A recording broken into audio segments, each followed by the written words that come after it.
We're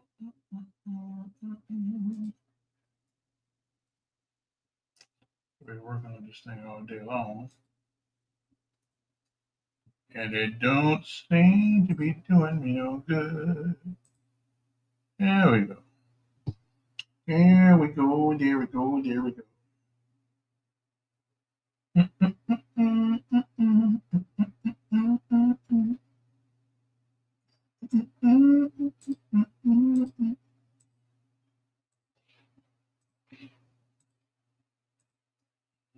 Okie dokie then. Now, if I can get this thing to do its thing, okay, I'm good to go. Mm-hmm. Mm-hmm. Mm-hmm. Mm-hmm. Mm-hmm. Okay, style, got that right there. Got that right there. That right there. That right there. Mm-hmm. All right. I can live with that. Okay then. Minimal. Okay, I can live with that. Font. I can live with that. Show display. Not on show. So. Ba, ba, ba, ba, ba. Okay, let me find this microphone here a second. Just in case somebody comes on and catches me doing this stuff, they won't think I'm crazy. Use default. Okay. Let's go. Now let's get rid of that. Let's go here and share a page. And that page would be, okay, there we go right there. Okay, that's not exactly what I'm looking for, but it'll do for the time being. Yeah, nobody's there. Okay, well, let's go. Let's go with Facebook right here.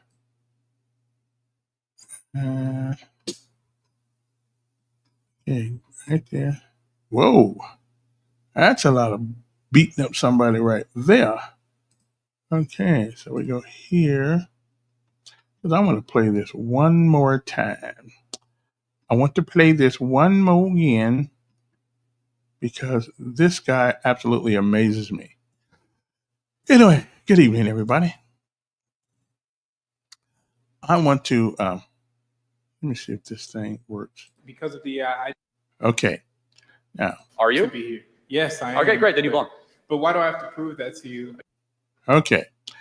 Now, ladies and gentlemen, I'm gonna play this again because this right here is an interesting video. It's one of the best I've seen in a long time. You don't? Okay, it actually got my attention here. So because it is so profoundly, just it's just okay. What this is about, okay, for those who do not know what this is about, it is about a young man at Texas A&M, and we were talking about DEI, and the young man, well intentioned, terribly mistaken in his analysis, but it's an interesting thing, and I want to play this afternoon because maybe tomorrow we talk about it a little bit when I actually come back on. I think I got all my stuff just about ready to go here. Not exactly sure, but I think I've been working on this all day long. Okay. Now, what we got here is a young man who's arguing. I don't know who this is, but I like him. The white guy. I like him. Of course, I like most people that speak with logic and reason. I don't have a problem. And this has garnered a whole bunch of things. And it's and so since we live in a climate in America right now where so much crime is being done, and this is not about crime, but this is about it's about the attitude of young folks today. Who this guy even brings up?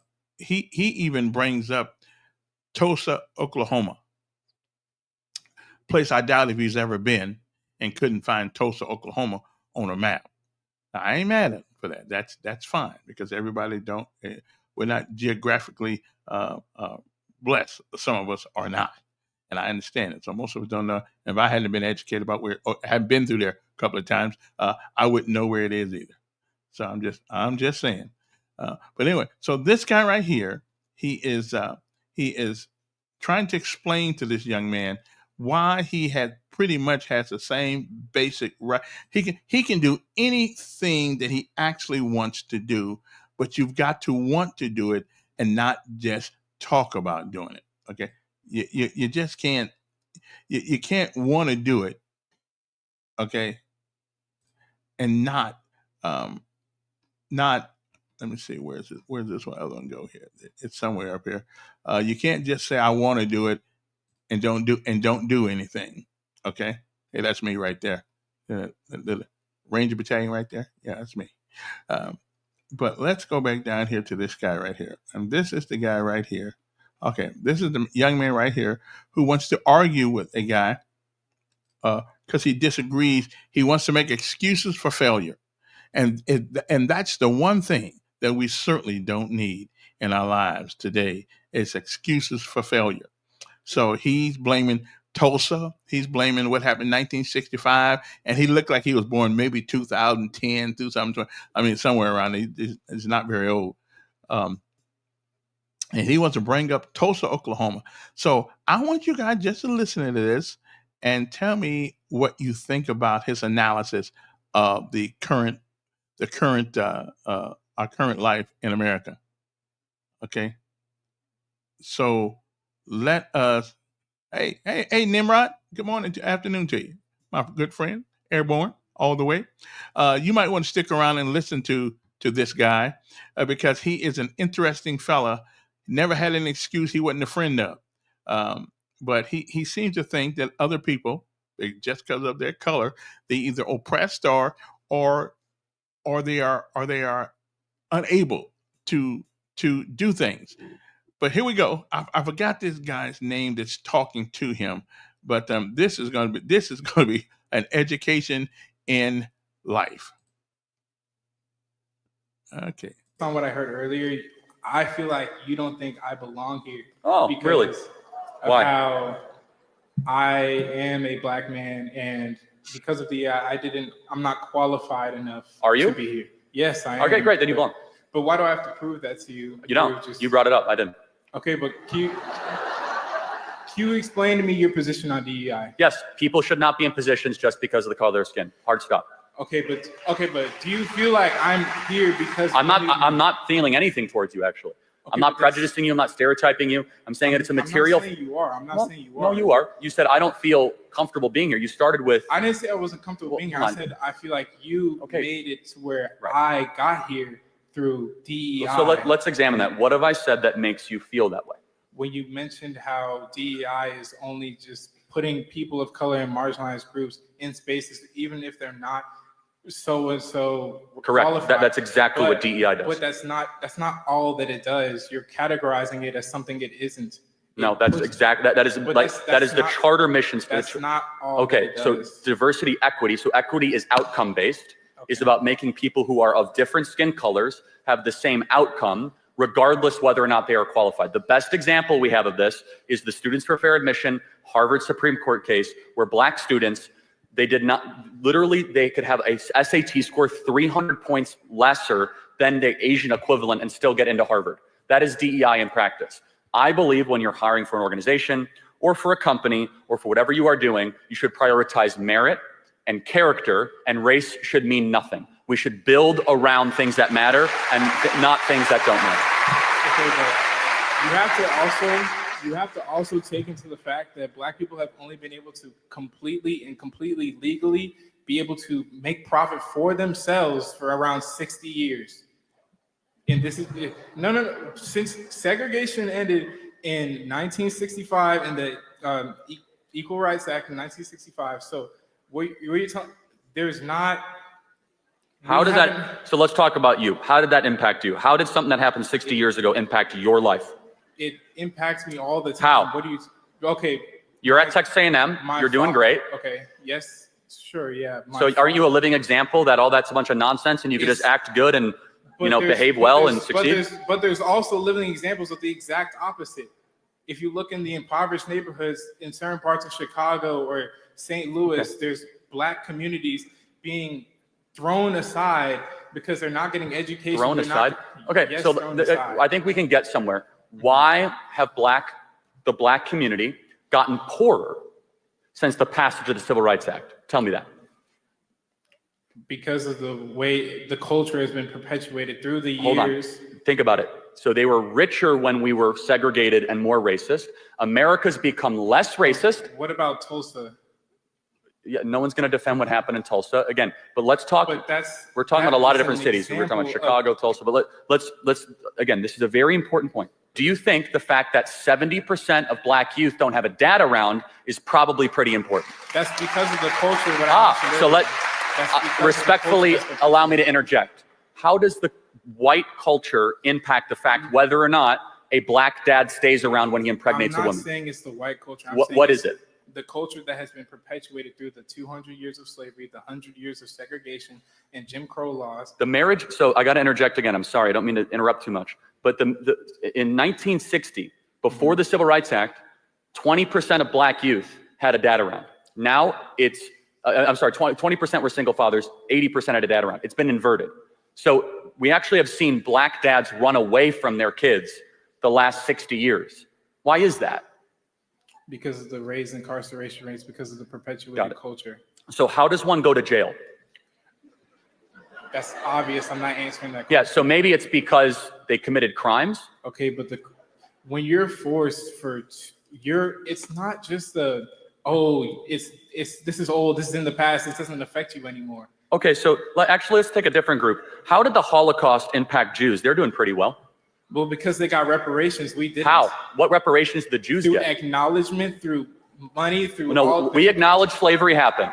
So, okay, but you're sitting here and acting like it plays no role. No, but to your argument, the Holocaust was 80 years ago. Half of all the Jews on the planet were killed. Everything they earned was taken.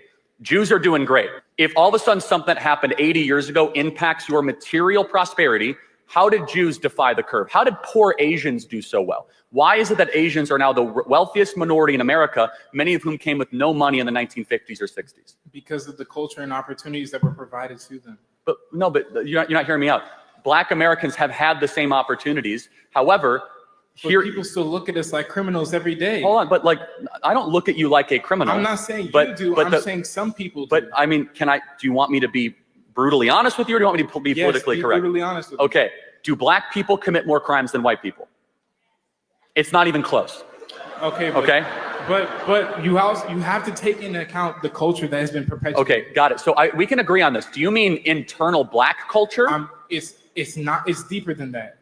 Do you think? Let's take time out. Do you think the average rap artist that a Black kid in the hood is listening to is glorifying marriage and family and saving your money? That's what sells because it's a culture thing. It's not just within the Black community. I agree. No, but hold on. Everyone listens to it. It's not just isolated. It's bad for everyone who listens to it. The point being is that Black youth, as they are being raised, their role models are largely not glorifying staying with one woman, getting married, going to church. And if you're wrong, show me the Black role models that are doing that. There might be a couple I could think of, maybe. But if it's about culture, you're right. The internal Black culture has collapsed the last 60 years. We're no longer elevating the family. We're no longer elevating staying with the person that you're with. So our contention here as conservatives is that the systemic racism stuff is a bunch of rubbish. Instead, it's systemic bad choices. Do you feel that systemic racism isn't real? Of course not. What can I do that you can't do? Name it. Okay. No, seriously. What can I do that you can't do? That's a slippery slope. No, it's not. I don't know why. Very simple. No, because back in 1940, you would have been able to answer that question. Well, Charlie, There's a bathroom over there that I can't go to. There's a major league team. I can't walk into the grocery store and get the same looks that you do. I walked into Brookshire Brothers a couple of weeks ago and I was looked at. That's an insanely hyper paranoid way of living life. That's not evidence, right? It's a real example. By the way, if I walk into a black neighborhood, I get bad looks too, okay? So I don't know what the contention is. Because of the way you treat our culture and the way you perpetuate. Wait, hold on. The way we treat your culture, we have gone to such great calisthenics and ridiculous gymnastics to prove that we're not racist. In fact, it's the worst thing that you could be called in America. We had, during George Floyd 2020, we had hundreds of millions of dollars given to Black Lives Matter. I don't know where that money went. Did it improve material worth of Black America? So, I mean, and we actually do know where it went, actually. And so, but going back to your main contention, when you practice DEI, because that was your main point, right? You are rewarding bad culture. You even acknowledge it. You are saying that someone should be there based on the color of their skin. We say skin color doesn't matter. If you want that position, work harder, study harder, and then you might be able to get that position. When we're forced into underfunded communities where schools are based off of property value, we can't. Well, actually, school choice is now the law of the land here in Texas, so that's not correct. Secondly, do you just expect a single-parent home to pick up and move into some rich neighborhood? Well, again, so let's go back to why are they the single-parent home? Because of the hundreds of years. Do you believe in the maxim or the belief that you should take responsibility for your decisions? It's not just one person's decisions. It's so much deeper than that. See, why are you trying to? That's where you and I have a different belief. You believe in this. It's not. It's a fact. No, it's a belief. Again, you have to tell me then, why do Jews do so well? Holocaust didn't impact their material worth. How did Asians do so well? And by the way, even more so, why are Hispanics getting so much wealthier? If we were so racist, why are Hispanics all of a sudden gaining income the last 20 years? There's something. It's a difference in culture. I don't know why y'all are clapping. But it's a difference in culture. The way that each culture is treated is so vastly different in America. But again, you have to tell me, other than bad looks at the grocery store, how else is your future, you as a man in America, not a black man, how is your future somehow restricted by racism? My natural hair is seen as unprofessional when I go into an office or workplace.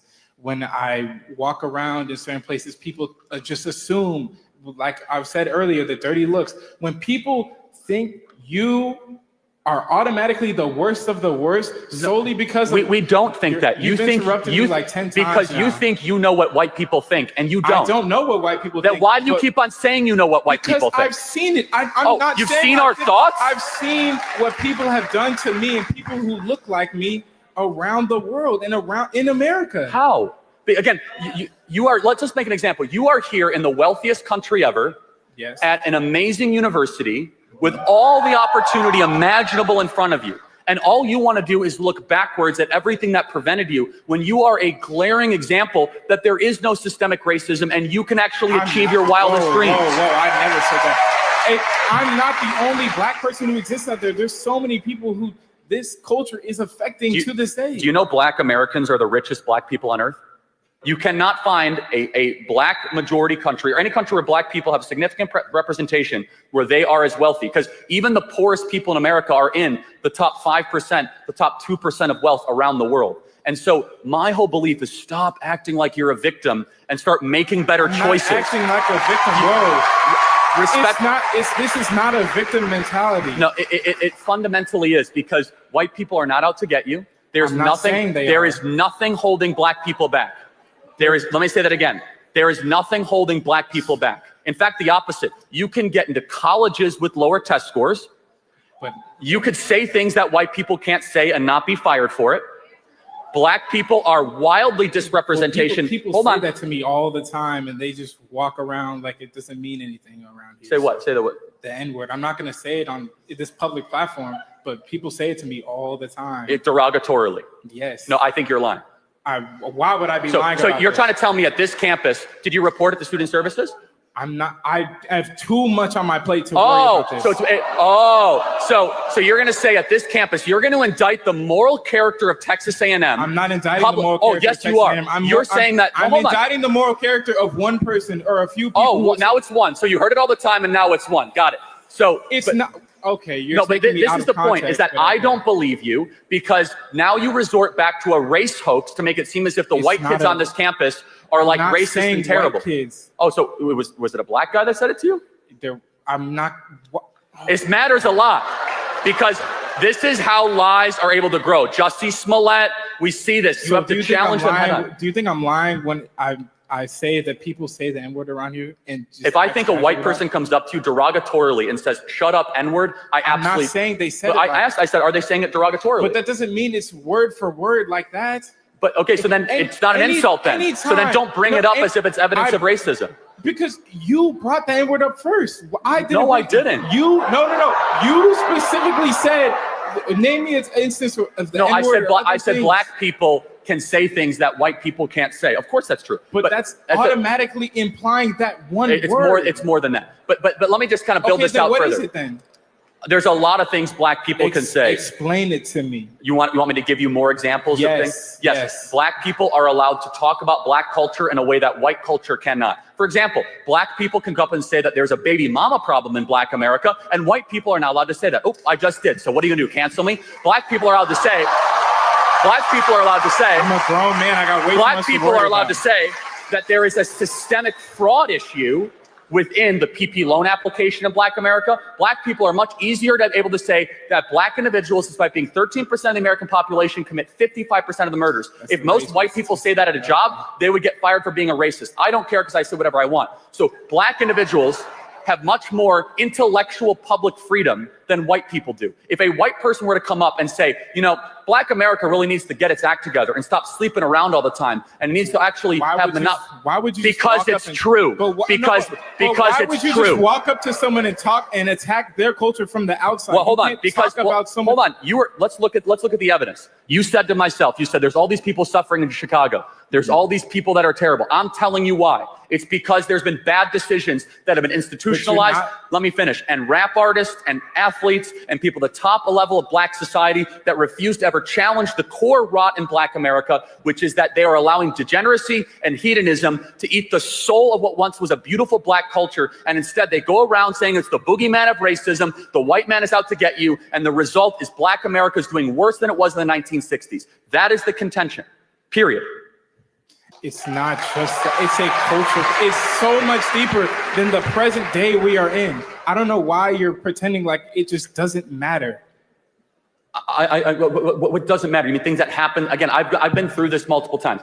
Let me just ask you one. But you're not listening to understand. No, you're listening to reply. No, I'm doing both actually. And so, but let me just ask one final question, right? Mm-hmm. Which is that you have your entire future ahead of you. Mm-hmm. When you are hired for a job, would you rather be hired because of your race or because of how qualified you are? It doesn't boil down to just that. That's what DEI is, man. No, it's not. Yes, it is. No, it's not. It is definitionally the hiring of people.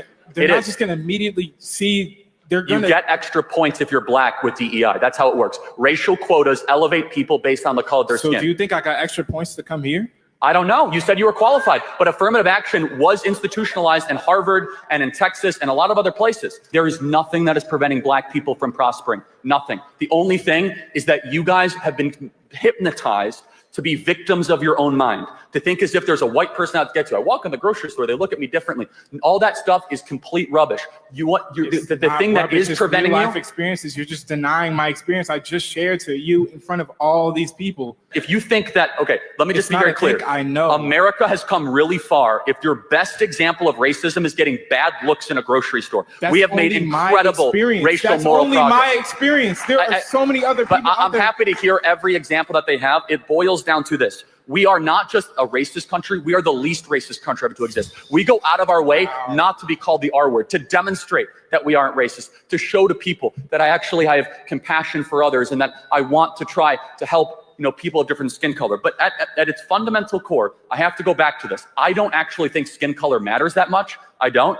I want a country that aims towards MLK's dream of one based on content of character and one on competency. I think the hyper race obsession of this country is really bad. It's really bad for everybody involved, including Black America. And I would just ask you, what would you do to improve the material well-being of Black America? What is your solution? Education.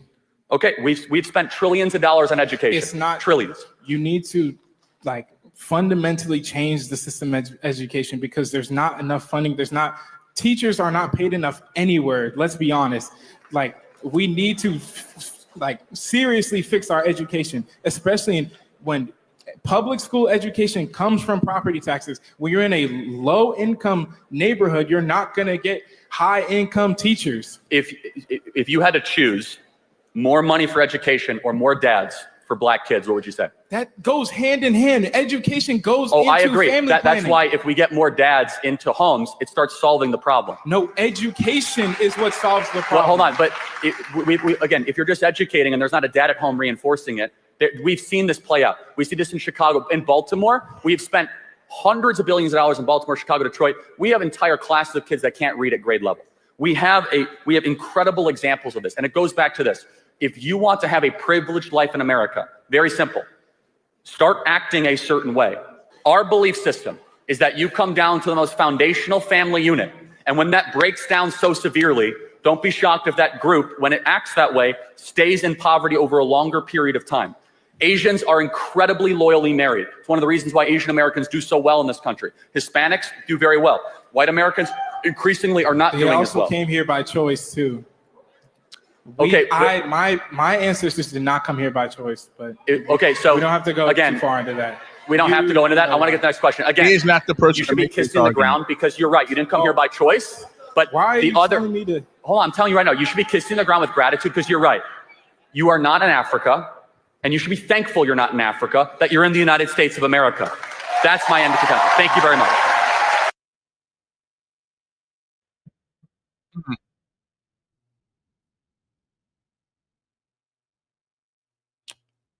Alrighty then. Anyway, I thought that was quite interesting. I'll play it later on tonight.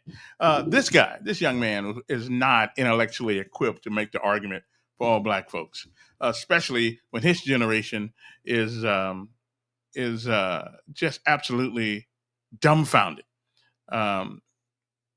Fathers, which I've been harping on for years, a father needs to be a dad. But anyway, we're gonna leave that alone. Anyway, I just thought somebody who hadn't heard that already one day. I'll play it later on tonight so y'all can listen to it. Okay. Anyway, we'll see you later. All right. Young folks are not the ones to talk about yesterday. They wasn't here.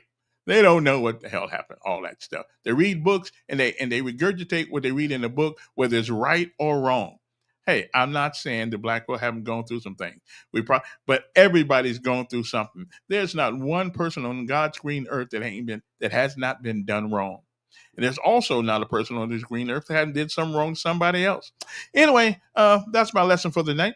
Now I gotta go and do something. So you guys have a good one, and hopefully everything will be working tomorrow. Good. So did anybody hear me today, or am I just talking to myself? I think I'm just talking to myself. But anyway, we'll see you in the morning. So you guys have a great night. I just love this. I love this conversation between that young man. Now he's willing to have the conversation, which is cool. But just because you have the conversation don't make you right. Okay, he was intellectually ineffective in making the argument that he made. However, if you go to my Facebook page, Kevin Elkins, you can actually hear the whole thing all over again if you want to hear it. It's an amazing conversation, and I don't know who the white guy is. I'm going to find out who that is. See if I can get him on the podcast one of these days. Okay. Anyway, y'all have a good night, and man, I love that. See, I love conversations like that. I would be involved. Oh, hey, Mary. I would be involved. Well, Marion, what do you think about it? What do you think about it? Did the young Black male make any points that would further his argument? That's all I want to hear. Did he make any points to further his argument? I think not. Okay, I just think not. He was incapable and intellectually dysfunctional when it came to making an argument. And the minute, and the guy was right. The minute you say, I feel, well, I feel, I feel good too. Sometimes I don't. But, if you're gonna argue on what you know. Argue on what's happened to you. I'm tired of people talking about what happened in 1922, 1940. It sucked. And at that time in this country, we were treated like dog crap. As a matter of fact, they treated dogs better than they treated black folks. I absolutely agree with that. But now, who's treating black folks worse? Yeah, we are. Okay. I don't know any black folks. Oh, well, I'm going to replay this when I get off, and I'm going to let you guys rehear this. And it was outstanding conversation. And I will say the white guy ended up, they both made their arguments. But I got to tell you, if I'm the referee, the other guy's gone. So anyway, I'll play it again around 7:00. Now about 7:30, and you can tune in and listen to it again, because it was a great argument, a great conversation. So we'll see you then. Have a great day.